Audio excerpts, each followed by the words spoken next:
वाशिम जिल्ह्यामध्ये नागठाणा गावाच्या आसपास राहणारी सुरेखा. सुरेखा ही एक विधवा महिला असते. 5 वर्षापूर्वी तिच्या पतीचा शॉक लागल्यामुळे मृत्यू झाला होता. तेव्हापासून घराची सर्व जबाबदारी या सुरेखावर आली होती. तरी देखील सुरेखानं संपूर्ण घर अगदी व्यवस्थित सांभाळलं होतं. सुरेखाला 2 लहान मुलं देखील होती. ती गावापासून जवळपास 10 किलोमीटर अंतरावर असलेल्या कारखान्यामध्ये रोज काम करण्यासाठी जात असायची आणि तिथे काम करूनच आपला घरखर्च चालवत असायची. या सुरेखाच्या घरामध्ये, कुटुंबामध्ये तिचा एक दीर देखील होता, ज्याचं नाव होतं मंगेश. मंगेश हा देखील मेहनत मजुरी करून पैसे कमावत होता. मात्र तो जे काही पैसे कमवत होता, ते सर्व पैसे दारूमध्ये आणि जुगारामध्ये उडवून देत होता. त्यामुळे या सुरेखाला मंगेश अजिबात पसंत नव्हता आणि मंगेशचं देखील अजूनपर्यंत लग्न झालेलं नव्हतं.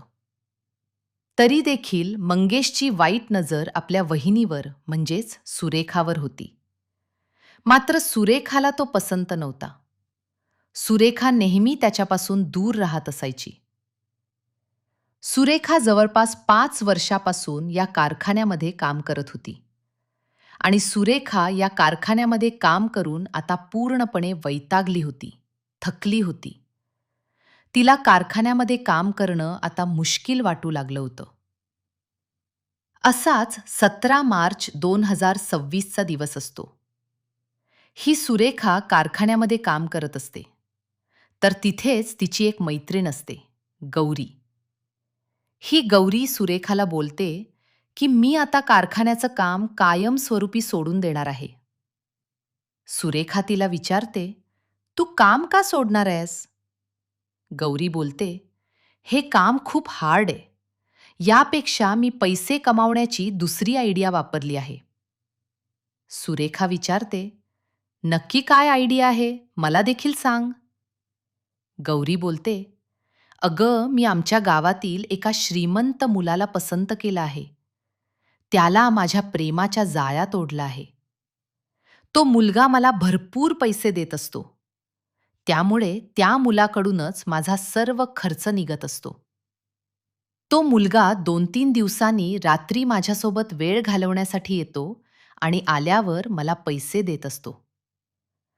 अशा प्रकारे हे सर्व सांगून ही गौरी तिथून निघून जाते. मात्र ही गोष्ट सुरेखाच्या मनात घर करते. सुरेखा देखील आता तोच विचार करू लागते आणि आयते पैसे मिळवण्यासाठी त्या मार्गावर जाण्याचा विचार करत असते. आता सुरेखा जी असते, हिची जशी संध्याकाळी 7 वाजता त्या कारखान्यामधून सुट्टी होते, ही आपल्या गावामध्ये प्रवेश करते. तर गावात गेल्यानंतर ती बघते की तिच्या गावामध्ये आता नवीनच एक मेडिकल सुरू झालं होतं आणि मेडिकल चालवणारा मुलगा हा अतिशय देखणा तरुण होता, ज्याचं नाव होतं राजेश. या राजेशकडे बघितल्यानंतर सुरेखा विचार करते की हाच आहे. याच्यासोबत मी हे काम करू शकते आणि याच्याकडून भरपूर सारा पैसा देखील लुटू शकते. आता ही सुरेखा त्या राजेशच्या मेडिकलवर जाते आणि राजेशकडे बघून स्माईल करते. त्याला बोलते की मला कॉन्डोमचं पाकीट पाहिजे. आता राजेश हे ऐकून हैराण होतो. तो विचार करतो की ही तर विधवा आहे. हिला पाकीट का पाहिजे असेल? तर ही सुरेखा राजेशला पुन्हा एकदा बोलते की मला कॉन्डोमचं पाकीट पाहिजे. राजेश तिला गुपचूप पाकीट काढून देतो. त्यानंतर सुरेखा त्याला काही पैसे देते आणि ते पाकीट घेऊन राजेशकडे स्माईल करून आपल्या घरी निघून जाते. अशा प्रकारे तो दिवस जातो. आता दुसऱ्या दिवशी ही सुरेखा पुन्हा कारखान्यामध्ये जाते. संध्याकाळी 7 वाजता तिचा कारखाना बंद होतो. त्यावेळी ती पुन्हा गावात येते. गावात आल्यानंतर ती बघते की त्या मेडिकलवर राजेश बसलेला असतो. आता सुरेखाला राजेशकडे बघून पुन्हा काही इच्छा निर्माण होऊ लागतात. ही सुरेखा राजेशच्या मेडिकलच्या दुकानावर जाते आणि राजेशला बोलते की मला कॉन्डोमचं पाकीट पाहिजे. आता हे ऐकून राजेश बेचैन होऊ लागतो. त्याला समजत नाही की ही विधवा महिला कॉन्डोमचं पाकीट का मागत असावी. काल पण हिने कॉन्डोमचं एक पाकीट नेलं होतं, मात्र यावेळी या राजेशला हे सहन होत नाही आणि राजेश तिला विचारतो की तुला नक्की कॉन्डोमचं पाकीट का पाहिजे? कशासाठी पाहिजे? तर हे ऐकून ही सुरेखा थोडी हसते आणि त्याच्याकडे बघून बोलते की तू आज रात्री माझ्या घरी ये. घरी आल्यानंतर तुला सांगेल की मी या पाकिटांचं काय करत असते. राजेश हे ऐकून खूप खुश होतो, कारण राजेशला माहीत होतं की ही सुरेखा विधवा आहे आणि दिसायला देखील अतिशय सुंदर आहे. राजेशला हिची फिगर आधीपासून आवडत असते आणि आता ही स्वतःहून त्याला बोलत होती की रात्री माझ्या घरी ये. तर राजेशला ही चालून आलेली ऑफर होती आणि ही ऑफर राजेश सोडणार नव्हता. राजेश सुरेखाला बोलतो की मी रात्री 10 वाजता नक्कीच तुमच्या घरी येणार आहे. तुम्ही तयारीत राहा.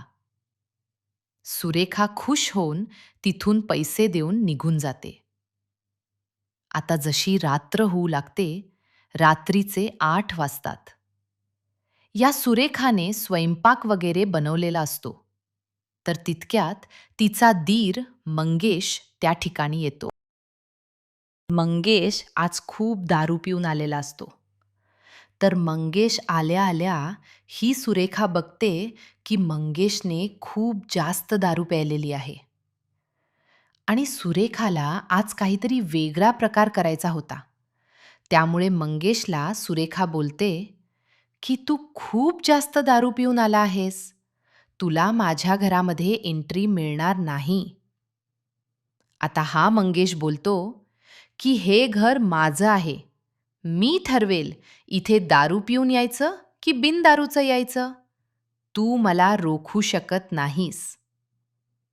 मात्र सुरेखा ही त्याच्या तोंडावर दरवाजा बंद करून घेते आणि अशा प्रकारे या मंगेशला देखील खूप राग येतो. मात्र मंगेश काही करू शकत नव्हता. मंगेश त्याच्या मित्राकडे अरुणकडे जातो आणि अरुणच्या घरी जाऊन हा मंगेश झोपतो. आता जसे रात्रीचे जवळपास 9 वाजतात, ही सुरेखा आपल्या मुलांना जेवण वगैरे करायला सांगून त्यांना झोपी लावून देते. आणि जसे रात्रीचे 10 वाजतात, तो मेडिकलवाला राजेश आता हिच्या घरी येतो. घरी आल्यानंतर दरवाजा वाजवू लागतो. आता दरवाजा जेव्हा ही सुरेखा उघडते, तेव्हा समोर बघते तर राजेश तिच्या समोर येऊन उभा असतो. सुरेखा त्याचा हात पकडून आणि आजूबाजूला बघून त्याला घराच्या आतमध्ये घेते. दरवाजा बंद करून घेते आणि त्यानंतर या राजेशला आपल्या कपाटाजवळ घेऊन जाते. तर राजेश विचारतो की तू त्या पाकिटांचं काय करते हे मला सांग. आता ही महिला जी असते सुरेखा, ही त्याला ते पाकीट कपाटामधून काढून दाखवते. ते पाकीट जसेच्या तसे पॅक असतात. आता राजेश हे बघून शॉकमध्ये जातो. तो विचारतो, हे पाकीट तू फक्त आणून इथे का ठेवले आहे? तर सुरेखा बोलते की मला खरं तर ती इच्छा होत आहे, कारण माझा पती 5 वर्षापूर्वी वारला आहे आणि मला देखील शरीर सुखाची अपेक्षा आहे. मात्र माझ्यासोबत या गोष्टी करण्यासाठी कोणीही तयार होईल हे सर्व ठीक आहे, पण तरी देखील मला पैशांची अडचण येत असते आणि मला पैशांसाठी कारखान्यामध्ये काम करावं लागतं. माझी पैशांची जर तहान कोणी भागवू शकत असेल, तर त्याला मी सर्व सुख देण्यासाठी तयार आहे. राजेश हे सर्व ऐकून सुरेखाला बोलतो की तुला पैशांची गरज आहे तर तू मला सांग. मी तुला जितके पाहिजे तितके पैसे देऊ शकतो. फक्त त्या बदल्यात तू मला माझ्या मनाप्रमाणे सर्व गोष्टी करू दे. त्यानंतर ती पण त्याच्या मांडीवर हात फिरवते. तोपर्यंत राजेश हा चांगला कडक झाला होता आणि तिच्या हाताला त्याचा स्पर्श होत होता. राजेश तिच्या ब्लाऊजमध्ये हात घालून तिला चोळू लागतो आणि तिच्या कानामध्ये गरम श्वास सोडतो. यामुळे सुरेखा अजूनच मूडमध्ये येते आणि त्याच्या पॅन्टच्या आत हात घालते. आत कडक झालेला ऊस ती हातानं हलवत होती. त्यानंतर राजेश हा तिची साडी काढतो आणि तिला चोळायला सुरुवात करतो. दोघे पण आता पुरते गरम झालेले. त्यामुळे आता मेन कार्यक्रम होणार होता. राजेश उठून पाणी प्यायला जातो आणि पाणी पिल्यावर ते पाकीट फोडून खाली लावतो. इकडे सुरेखा पूर्ण ओली झालेली. त्यामुळे जास्त वाट न बघता तो रन काढायला सुरुवात करतो आणि हळूहळू म्हणता चांगलेच जोरात दणके द्यायला सुरुवात करतो. इतक्या दिवसानंतर मिळालेल्या शरीर सुखानं ही सुरेखा खूप आनंदात होती. चांगला 2 तास कार्यक्रम झाल्यामुळे दोघे पण घामानं ओले होतात आणि शांत होऊनच बाजूला होतात आणि कपडे घालतात. राजेश खूप खुश होतो आणि त्यानंतर या सुरेखाला तो त्याच्या खिशात असणारे जितके काही पैसे होते ते सर्व देऊन टाकतो आणि सुरेखाला बोलतो की इथून पुढे मी नेहमीच तुझ्याकडे येत जाणार आहे. सुरेखा बोलते, ठीक आहे, फक्त तू मला पैसे देत राहा, कारण मी कारखान्याचं काम देखील सोडून देणार आहे. राजेश बोलतो, तू काळजी करू नकोस. आणि राजेश जाताना त्याला सुरेखा सांगते की तू जे कॉन्डोम वापरला आहे ते व्यवस्थित कुठेतरी दूर फेकून दे. राजेश बोलतो, ठीक आहे. मात्र घाई गडबडीत तो ते पाकीट सुरेखाच्या घरापुढेच टाकून देतो. आता एवढं सर्व झाल्यानंतर जसा दुसरा दिवस होतो, दुसऱ्या दिवशी या सुरेखाचा जो दीर असतो, मंगेश, हा मंगेश घरी येतो. घरी आल्यानंतर तो त्याच्या घरासमोरच बघतो तर कॉन्डोमचं वापरलेलं पाकीट त्याच्या घरासमोर पडलेलं असतं. आता एवढं सर्व बघून हा मंगेश विचार करतो की माझ्या घरापुढे हे कॉन्डोम नक्की कोणी फेकलं? त्याला आपल्या वहिनीवर म्हणजेच सुरेखावर अजिबात संशय येत नाही आणि तो असं समजून ती गोष्ट टाळून देतो आणि आपल्या घरात येतो. घरात आल्यानंतर आपल्या वहिनीला सुरेखाला बोलतो की येथून पुढे मी दारू पण सोडून देणार आहे आणि जुगार खेळणं देखील सोडून देणार आहे. तसेच जवळच्या कारखान्यामध्ये कायमस्वरूपी नोकरी करणार आहे. आता सुरेखा हे ऐकून मंगेशला बोलते की तुमची दारू देखील सुटणार नाही, जुगार देखील सुटणार नाही आणि तुम्ही जास्त काळ त्या कारखान्यावर नोकरी देखील करणार नाही. मंगेश बोलतो की माझ्यावर विश्वास ठेवा. मी दारू कायमस्वरूपी सोडणार आहे आणि तिथे काम करणार आहे. तुम्हाला खर्च करण्यासाठी पैसे देखील देणार आहे. सुरेखा बोलते, ठीक आहे. आणि अशा प्रकारे सुरेखा आता मंगेशला जेवणासाठी देते. मंगेश जेवण करतो आणि त्यानंतर आपला टिफिन घेऊन कारखान्यावर काम बघण्यासाठी जातो. आता मंगेश कारखान्यामध्ये गेला होता. सुरेखा घरी एकटीच होती. मुलं लहान होती तर त्यांना ती जेवण करून झोपी लावून देते आणि त्यानंतर राजेशला कॉल करते. राजेशला बोलते की आज माझ्या घरी कोणीही नाहीये. माझा दीर कारखान्यामध्ये काम करण्यासाठी गेला आहे. तुला जर माझ्यासोबत काही वेळ घालवण्याची इच्छा असेल तर तू येऊ शकतोस. दुपारची वेळ असते. तर राजेश देखील आपला मेडिकल बंद करतो आणि इकडे सुरेखाच्या घराचा दरवाजा वाजवू लागतो. सुरेखा दरवाजा उघडते, राजेशला आतमध्ये घेते. यावेळी तर 2 कॉन्डोम लावून तो खाली झोपतो आणि ती त्याच्यावर बसून उड्या मारते. आणि अशाच 3-4 पोज करून 1 तासाने तो मोकळा होतो. जाताना ती त्याला सगळा कचरा टाकायला सांगते. मात्र राजेश हा खूप आळशी असतो. तो ते दोन्हीही कॉन्डोम आजसुद्धा या सुरेखाच्या घराबाजूला लांब टाकून देतो आणि अशा प्रकारे तो निघून जातो. आता जशी संध्याकाळ होते, जो मंगेश असतो, हा कारखान्यामधून घरी येतो. मात्र तो जसा घराकडे येतो, तसा घरासमोर बघतो की 2 कॉन्डोम पडलेली असतात. आता जो मंगेश असतो, याला शंका येऊ लागते. याला समजत नाही की हे असं कसं पडतं? तर त्याला संशय आपल्या वहिनीवर म्हणजेच सुरेखावर येतो. तो विचार करतो की हीच कदाचित वाईट मार्गाला लागली आहे, वाईट काम करत आहे. मी बाहेर गेल्यानंतर ही नक्कीच येथे कोणाला तरी बोलावून घेत असेल. मात्र जो मंगेश असतो, तो इकडे सुरेखाला काही बोलत नाही. ती गोष्ट आपल्या मनामध्ये फिट करून ठेवतो आणि त्यानंतर आपल्या वहिनीला बोलतो की मला जेवणासाठी द्या. ही जेवणासाठी देते. मंगेश जेवण करतो आणि आपल्या अंथरुणावर पडल्या पडल्या हाच विचार करत असतो की त्याची जी वहिनी आहे ही नक्कीच कोणत्या तरी परपुरुषाच्या नादाला लागली असेल. आता ती रात्र कशी तरी जाते. जो मंगेश असतो, हा आता नियमितपणे कारखान्यामध्ये काम करू लागला होता आणि त्याने दारू, जुगार सर्व काही सोडून दिलं होतं. तो एक चांगला माणूस बनला होता.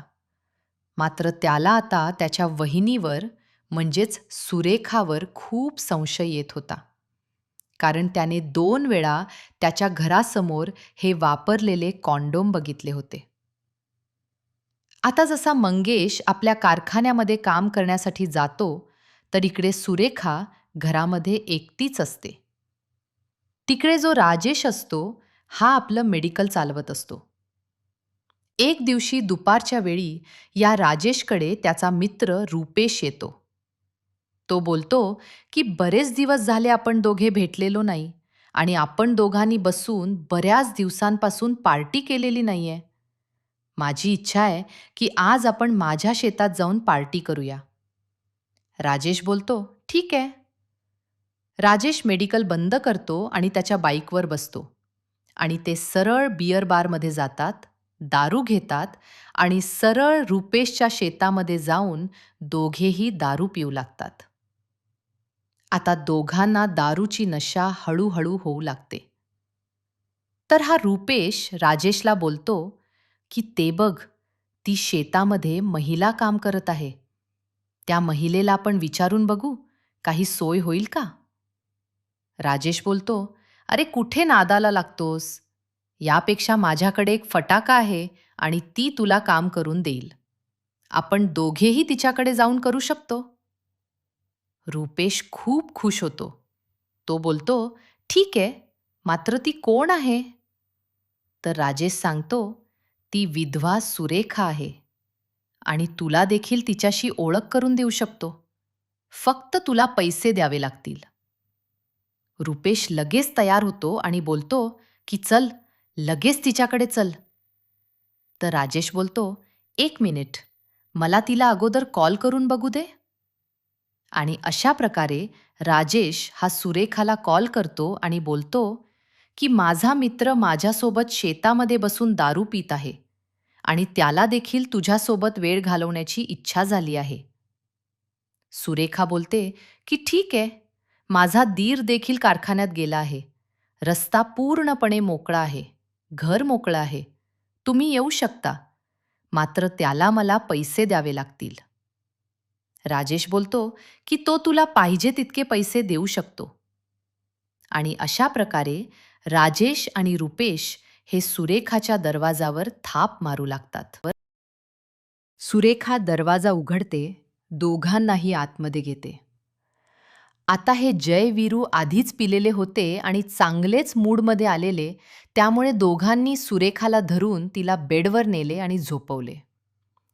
त्यानंतर एक जण वर आणि एक जण खाली असा कार्यक्रम सुरू होतो. सुरेखाला फक्त पैसे पाहिजे होते आणि वर त्यात 2-2 ऊस पण खायला मिळत होते. एका प्रकारे ती धंद्यालाच लागली होती. मागून आणि पुढून अशी चांगलीच बॅटिक्सिंग चालू होती आणि सुरेखाचा पार घाम निघत होता. थोड्या वेळानं दोघे पण आऊट झाले आणि बाजूंला झाले. सर्व झाल्यानंतर, यांचं मन भरल्यानंतर, जो रुपेश असतो हा भरपूर सारे पैसे या सुरेखाला देतो. सुरेखाला ती गोष्ट खूप पटते आणि सुरेखा बोलते की तुला आता जेव्हा वाटेल तेव्हा तुम्ही दोघेही सोबत देखील माझ्याकडे येऊ शकता. एवढं करून झाल्यानंतर जेव्हा रुपेश आणि राजेश या घरातून बाहेर पडत असतात, तितक्यात अरुण या दोघांना सुरेखाकडून निघताना बघतो. अरुण तोच असतो जो मंगेशचा मित्र असतो. आणि अरुणला कळून चुकतं की जी सुरेखा आहे, आपल्या मित्राची वहिनी, ही वाईट मार्गाला लागली आहे. ही 2-2 जणांना घराच्या आतमध्ये घेत आहे आणि या गोष्टीची कल्पना या मंगेशला देणं गरजेचं आहे. त्यामुळे जो अरुण असतो, हा मंगेशला कॉल करतो आणि मंगेशला सांगतो की तुझी वहिनी वाईट मार्गाला लागली आहे. तू गेल्यानंतर 2-2 जणांना ती घराच्या आतमध्ये घेत असते. ते आत्ताच माझ्यासमोरून गेले आहेत. मंगेश हे ऐकून खूप हैराण होतो. त्याला प्रचंड राग येऊ लागतो. मात्र मंगेश आता काही करू शकत नव्हता, कारण ते मुलं येथून निघून गेले होते. मंगेश अरुणला बोलतो की आता पुन्हा जेव्हा कधी ते माझ्या घरी येतील, तेव्हा तू मला नक्की कॉन्टॅक्ट कर, मला कळव. अरुण बोलतो, ठीक आहे, काही हरकत नाही. आता जो अरुण होता, याची नजर नेहमी सुरेखाच्या घरावर असायची. मात्र ही गोष्ट सुरेखाला, रुपेशला आणि राजेशला माहीत नव्हती. आणि जो सुरेखाचा दीर होता, मंगेश, याने देखील सुरेखाला याबद्दल काही बोललं नव्हतं. कारण त्याला सुरेखाला रंगेहात पकडायचं होतं. कारण सुरेखा आधीपासून मंगेशला कधी भाव देत नव्हती. त्याला तुच्छ लेखत होती. आता असेच दिवस जात होते. तर असाच एक दिवस हा मंगेश कारखान्यामध्ये गेलेला असताना या सुरेखाला पुन्हा इच्छा होते आणि पुन्हा ही सुरेखा राजेशला कॉल करते. राजेशला बोलते की तू आज तुझ्या मित्राला घेऊन माझ्याकडे येऊ शकतोस. त्याने मागच्या वेळी देखील मला खूप सारे पैसे दिले होते. राजेश बोलतो, ठीक आहे. आणि राजेश मेडिकल बंद करून घेतो. आपल्या मित्राला रुपेशला कॉल करतो आणि रुपेशला बोलतो, ही तुझ्यावर फिदा झालीये आणि तिला तुझ्यासोबत वेळ घालवण्याची इच्छा झालीये. तू लगेच माझ्याकडे ये. आपण दोघेही जाऊया. तिकडून रुपेश खुश होऊन पैसे घेऊनच या राजेशकडे येतो. राजेशला आपल्या बाईकवर बसवतो. सुरेखा दोघांनाही आतमध्ये घेते. मात्र तिघांना माहीत नव्हतं की आज त्यांच्यासोबत काय घडणार आहे. तिकडे अरुणने त्यांना दोघांना सुरेखाकडे घराच्या दरवाजातून आतमध्ये जाताना बघितलं होतं. हा मंगेशला कॉल करतो. मंगेश दुपारच्या वेळी कारखान्यामध्ये काम करत असतो. मंगेशला जसं कॉल करून सांगितलं जातं की तुझ्या घरी आज मेडिकलवाला आणि त्याचा मित्र आलेला आहे आणि दरवाजा बंद आहे. हे ऐकून मंगेशला प्रचंड राग येतो. मंगेश आपल्या एका मित्राला विनंती करतो की तुझी बाईक मला दे. आणि त्याची बाईक घेऊन तो आपल्या मित्राकडे, अरुणकडे येतो. आणि अरुणला बोलतो की घरामध्ये किती वेळापासून आले आहेत? तर अरुण सांगतो, त्यांना आतमध्ये येऊन जवळपास 20 मिनिटं झाली आहेत. मात्र ते आल्यानंतर 2-2 तास घरातून जात नाहीत. कधीकधी तो राजेश रात्रीच्या वेळी देखील तुझ्या घरी येत असतो. एवढं सर्व सांगितल्यानंतर मंगेशला भयंकर राग येऊ लागतो. आणि मंगेश हा अरुणच्या घरातून एक कुऱ्हाड उचलतो. आपल्या घराच्या दरवाजावर येतो आणि लाथ मारून दार ढकलतो. आतमधील दृश्य जेव्हा बघतो, तेव्हा त्याची वहिनी सुरेखा ही त्या 2 जणांच्या मध्ये होती आणि ते तिला मागून पुढून धक्के देत होते. एवढं सर्व बघून या मंगेशला भयंकर राग येतो आणि रागाच्या भरात तो त्या कुऱ्हाडीने या राजेशच्या गळ्यावर वार करतो. राजेश तडफडू लागतो. तितक्यात तो रुपेशच्या देखील डोक्यामध्ये कुऱ्हाडीने वार करतो. त्या ठिकाणी दोघेही मृत्युमुखी पडतात. आता एवढं करून देखील मंगेशचा राग शांत होत नाही. तर तो आपल्या वहिनीला सुरेखाला केसांना पकडून बाहेर फडफटत आणतो आणि घराच्या बाहेर आणून तिच्यावर असंख्य वार करू लागतो. जवळपास 25 ते 30 वार केल्यानंतर या सुरेखाचा देखील त्या ठिकाणी तडफडून मृत्यू झालेला असतो. आता जो मंगेश असतो, हा त्या ठिकाणी शांत होतो आणि आपल्या मित्र अरुणकडे जातो. अरुणला बोलतो की, "आता माझ्या हातून जे व्हायचं ते झालंच. मात्र मला याबद्दल कसलाही पश्चाताप नाही. तू पोलिसांना कॉल कर आणि घडलेली सर्व माहिती दे." अरुण जवळील पोलीस स्टेशनमध्ये संपर्क करतो. पोलीस टीम घटनास्थळी दाखल होते. पोलीस सर्वप्रथम इकडे मंगेशला अटक करतात आणि इकडे सुरेखा, राजेश आणि रुपेशचे मृतदेह आपल्या ताब्यात घेतात आणि पोस्टमॉर्टमसाठी पाठवतात. मंगेशला पोलीस स्टेशनमध्ये घेऊन येतात आणि त्याला जेव्हा विचारलं जातं की तू तुझ्या वहिनीसोबत असं का केलं? मंगेश सांगतो की माझी वहिनी माझ्या मागे वाईट काम करू लागली होती.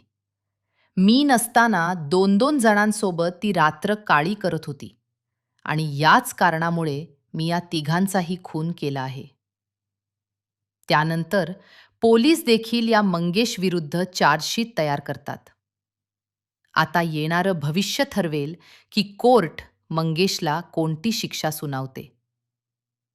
बाकी मित्रांनो, या घटनेदरम्यान मंगेशने सुरेखा, राजेश आणि रुपेश सोबत जे काही केलं, ते योग्य होतं की अयोग्य होतं, आपलं मत कमेंट सेक्शनमध्ये नक्की मांडू शकता. व्हिडिओ आवडला असेल तर लाईक करा आणि अशाच घटना, क्राईम स्टोरी नेहमी ऐकत राहण्यासाठी या चॅनलला सबस्क्राईब करा. धन्यवाद.